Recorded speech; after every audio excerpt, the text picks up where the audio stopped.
Boa noite a todos, saúdo a todos com a graça e paz do Senhor Jesus. Hoje vamos ver a igreja de Sardes. Possivelmente vai ser num vídeo só porque ela é mais curtinha, sem tanta coisa para falar, mas já dá uma introdução de coisas bem interessantes nas próximas. Vamos lá, esse é um período que representa o período da reforma. Sardes significa aqueles que escaparam ou aqueles que se separaram. Vai mais ou menos do ano 1000 ao ano 1500. Antes as pessoas elas queriam da igreja queriam reformar, né, a igreja católica, removendo as coisas que não seguiam a palavra de Deus, só que vendo que não ia funcionar, não ia acontecer, então eles se separaram e a católica agora veio chamar de protestantes. Só para dar uma breve introdução. Vamos ao capítulo 3, versículo 1. E ao anjo da igreja que está em Sardes, escreve: essas coisas diz aquele que tem os 7 espíritos de Deus e as 7 estrelas. Conheço as tuas obras, que tens nome de que vives e estás morto. Então eles passaram tanto tempo ali tentando reformar, se orgulhando disso, terem voltado às raízes do cristianismo, sem seguir doutrina, só a escritura, que acabaram tornando isso meio que só conhecimento, sem obras. Passavam tanto tempo, todo o tempo ali, só estudando as escrituras e acabavam não aplicando ela, não botavam em prática. Claro que não valia para todos, mas a maioria era assim. Jesus falou: conheço tuas obras, mas não listou nenhuma, porque não tinha nenhuma. Então sua força se tornou fraqueza, a fé era morta, e uma fé sem obras é morta. Tiago 2, 20 e 26. Mas você sabe, ó homem vaidoso, que a fé sem obras é morta? Porque assim como o corpo sem o espírito está morto, assim também a fé sem obras está morta. Versículo 2. Fica vigilante e fortalece os que restam, que estão prestes a morrer, porque não achei as tuas obras perfeitas diante de Deus. Aqui é no sentido de faça a palavra de Deus, faça as pessoas entenderem que essa palavra é importante para a vida delas. Elas têm que prestar atenção e colocar em prática, fazer as pessoas entender a importância de viver a palavra. Então muitas igrejas elas estão cheias da escritura, do serviço, né? Tá tudo lá, só falta o Espírito de Deus, falta essa unção, né? Fortalecer o que está prestes a morrer significa não só na época, mas até hoje, que muitas igrejas pelo mundo elas estão mortas, mas mesmo dentro delas ainda tem os membros espiritualmente vivos. E é trabalho dos pastores manter essa chama viva. Só que até essas pessoas estão a ponto de morrer, porque se a igreja está morta, como é que elas vão conseguir sobreviver lá dentro, né? Não vão se alimentar de nada. Então elas também vão ter prestes a terem essa chama apagada. Então também é necessário ensinar as pessoas que querem crescer, que querem se manter vivas espiritualmente. Quanto as que não querem escutar, nem adianta perder tempo.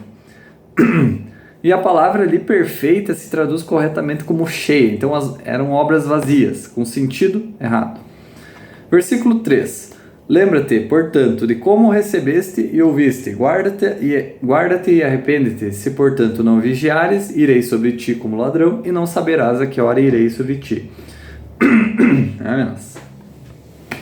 E o que eles receberam foi a palavra de Deus. Até transformaram isso em credos. A palavra credo no latim significa eu acredito, mas com o tempo elas viraram nada mais do que palavras no papel, né? A palavra vigiares vem da mesma palavra que se traduz como acordar, então se você não acordar na hora, o ladrão vai vir. Em outras palavras, se tu não estiver pronto, o arrebatamento pode vir, Jesus vai voltar e aí não ser salvo, ficar para trás, vai estar dormindo, vai estar espiritualmente morto. Na época da reforma existia só uma doutrina em que todas as igrejas protestantes concordavam, a de Efésios 2:8, porque pela graça sois salvos por meio da fé, isso não vem de vocês, é dom de Deus. Só que até isso se perdeu, né? Onde já nem sabiam mais como alcançar a salvação, e aí começam a falar coisas diferentes, confirmação de fé, de obras e por aí vai. Só que a resposta está bem clara em Romanos 10, 9 a 10. Para que se tocou com a tua boca confessares o Senhor Jesus, e em teu coração creres que Deus o ressuscitou dentre os mortos, será salvo. Porque é com o coração que se crê, e para a justiça com a boca se faz confissão para a salvação. E aqui tem algo interessante que a gente normalmente não percebe, que também seria sobre o arrebatamento. Ali diz: se não vigiares, não saberá a hora que virei. Qual é o contrário disso então? Se vigiares, saberás a hora em que virei.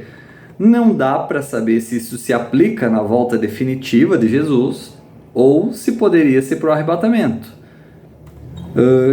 Quem sabe seria possível saber se ele está prestes a arrebatar a igreja quando chegar a hora? Afinal, em Marcos 13, 32 a 33 diz assim: mas daquele dia e daquela hora ninguém sabe, nem os anjos que estão no céu, nem o Filho, senão o Pai. Tomai cuidado, vigiai e orai, porque não sabeis quando chegará o tempo.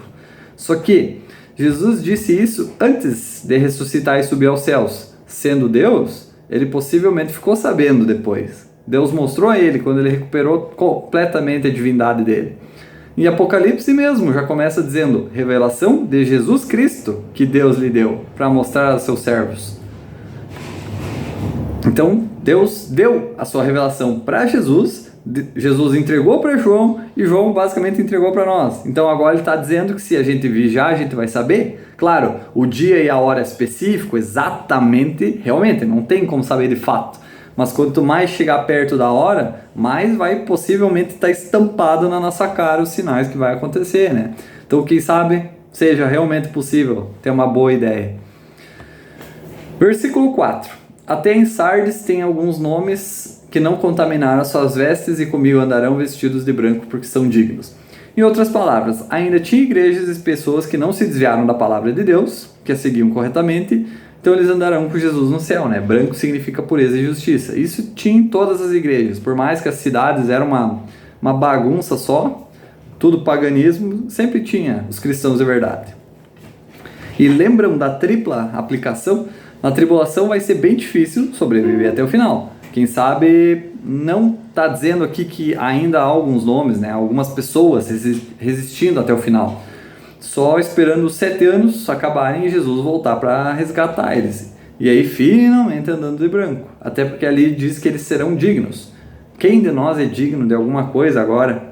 Né? A gente é salvo pela graça, não por obras. Não é por qualquer outra coisa. Só que na tribulação eles vão se tornar dignos por resistirem, por morrerem por Jesus, né?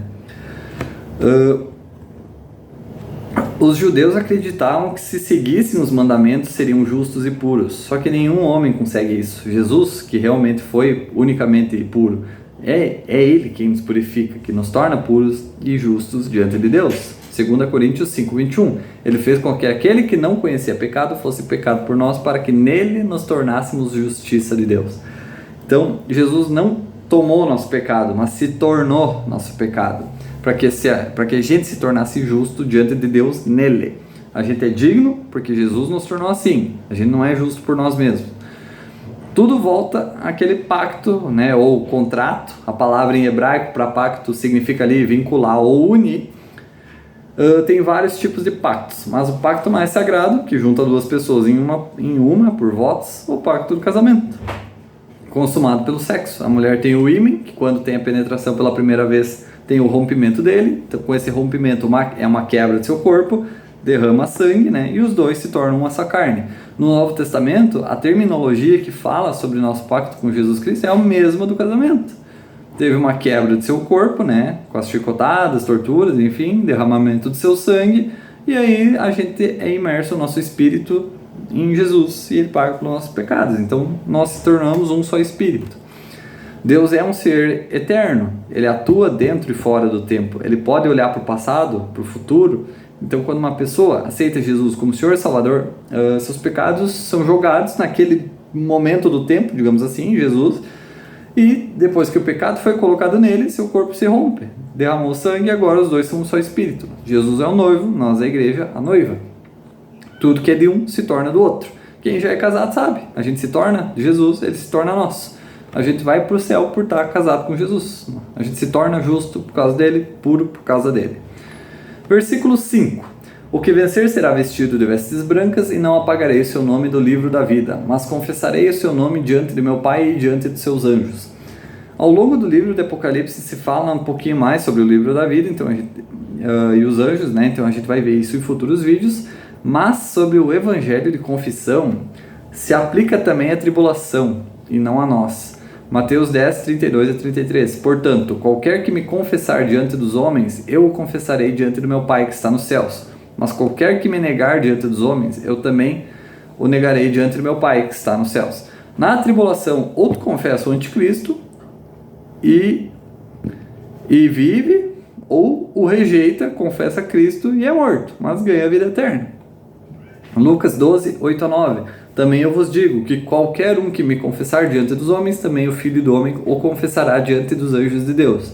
Mas aquele que me negar diante dos homens será negado diante dos anjos de Deus. Claro, se a gente nega Jesus agora, também vai dar meio que no mesmo. A gente só não vai ser morto na hora. Por isso que a gente sempre tem que confessar Jesus como Senhor. Nunca dizer, tu acredita em Jesus? Eu não. Essas coisas aí. E depois dizer que sim, escondido. Não, é a público. 1 João 4,15. Qualquer que confessar que Jesus é o Filho de Deus, Deus permanece nele e ele em Deus. Então são diferentes dispensações, são diferentes evangelhos, né? Um para agora, um para a tribulação. Assim como Noé, Moisés, o pessoal do Antigo Testamento não conhecia Jesus ainda. As leis e evangelho eram diferentes. Como era a lei e agora é a graça. Duas dispensações diferentes. A tribulação também vai ter a própria. E versículo 6, para finalizar, quem tem ouvidos, ouça o que o Espírito diz às igrejas. Basicamente, quem ouve o que a palavra, né, o que Jesus, o que Deus diz, será abençoado.